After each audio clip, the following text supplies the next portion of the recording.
how many of us, when we let our minds drift, find that our pencils drift right along with it? To the doodler, the canvas can be anything. A napkin, a margin, a soon-to-be-discarded envelope.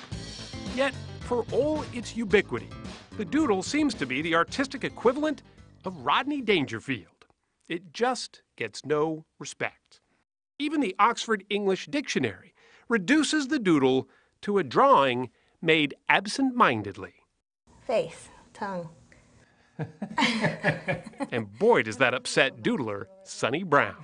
You don't even like the definition of doodle. I don't like the definition. I'm not pleased with the definition. That is correct. What's wrong with the definition? It's totally inaccurate. It's not an accurate representation of what's happening for a doodler.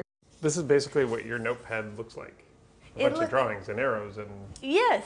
Brown is convinced that doodling isn't a mindless activity, but instead engages the mind in a way that helps us think. So much so, she's written a manifesto of sorts called the Doodle Revolution that lays out her case. I want to flip the entire conversation and be like, okay, let's actually acknowledge this as a valuable tool and as a valuable technique. What then can we do with it? All systems. For her, drawing what she calls info doodles can help in problem solving and aid in memory retention by creating a visual language that she insists is more powerful than most people know. I've seen people tackling serious challenges and they inevitably go straight to the whiteboard or straight to the wall and start mapping it to have a more effective conversation. And then you have that visual explanation for people to understand what's really happening. Her Austin-based consultancy, SB Inc., now offers doodling workshops. Her clients are major retailers and media companies who are starting to catch on. But the doodle, she says, still has doubters. There are skeptics everywhere. I encounter them all the time, and I love them. What do those critics say, though? I mean, if you come in and... Oh, they say all the usual stuff. They say, oh, it's a waste of time, oh, it's mindless scratching. They say everything that you would expect them to say when you misunderstand and you underestimate something. Andrew Silton stopped underestimating the power of the doodle after he realized he'd been doing it most of his professional life. For me, it was definitely something more. I actually think it was rather important. Over a career that spanned 3 decades in asset management, Silton amassed oodles of doodles, drawn while he was actually leading important financial meetings all over the world. This was a meeting with a bunch of senior bank executives to talk about budget issues. The longer the meetings, the more detailed the doodles. And what do you think prompted it? Were you just bored in the meetings? No, I think it was actually a way of staying engaged in the meeting. Kept you from checking out? Yeah, definitely. Because why? What happens in your brain, you think? I suspect that what it does is it occupied me from thinking about other stuff. That notion that doodles may open the door to better concentration has been getting the attention of researchers of late. In a study published in the journal Applied Cognitive Psychology in 2009, researcher Jackie Andrade played a tedious voicemail to a group of volunteers.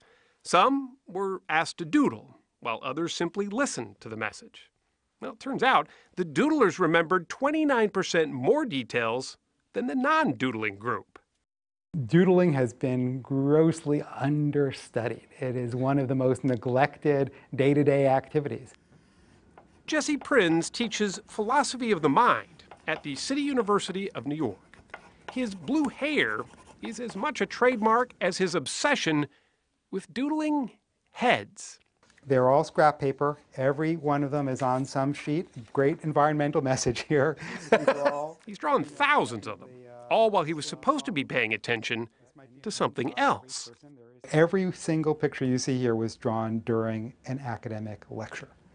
He's so convinced that doodling helped him remember those lectures better, he actually encourages it in his own classroom. So do you want kids to be doodling while you're lecturing? Absolutely. You really do? Absolutely. You're not offended by I it? think we should train people to doodle. The reason is simple. To his mind, doodling isn't just a distraction from boredom. It may actually keep us from daydreaming and zoning out altogether. Think about mindless drawing as a way to take all those things that distract you, all those subjects that you ruminate on, and clearing them away and opening this space where information can get in. Doodling is that sweet spot where it keeps you just attentive enough? Doodling is the attentional sweet spot. So what do you think makes a doodler and somebody who just doesn't really do it? I think dull people don't doodle. For a perspective a little closer to home, we turn to our own artist in residence, Morley Safer of 60 Minutes. Now this one is purely abstract. Don't ask me what the hell that means. He says he does between 5 and 10 doodles daily. His desk is covered with them, from the obscure to the familiar. Well, one of the things I really like, I'm fascinated by in New York, are the water towers on top of buildings. They seem to give the city a real personality. It's sort of drawings by the unconscious mind in a certain way. It's where the hand kind of takes over. Does it serve some kind of purpose for you, you think? It's very satisfying, obviously. I mean, if it was painful, I wouldn't be doing it. Good point. Perhaps that's why so many U.S. presidents doodled. John F. Kennedy often doodled sailboats. Ronald Reagan drew cowboys. Former Secretary of State Hillary Clinton was caught doodling during a UN Security Council meeting. Mark Twain, even Fyodor Dostoevsky, both were habitual doodlers.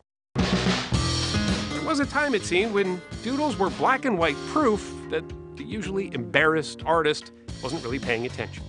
And while everyone agrees it warrants more study, it just may turn out that doodling is a window to clarity. Maybe doodles define us, right? Maybe. It tells us who we are. Or who we're not. Yeah.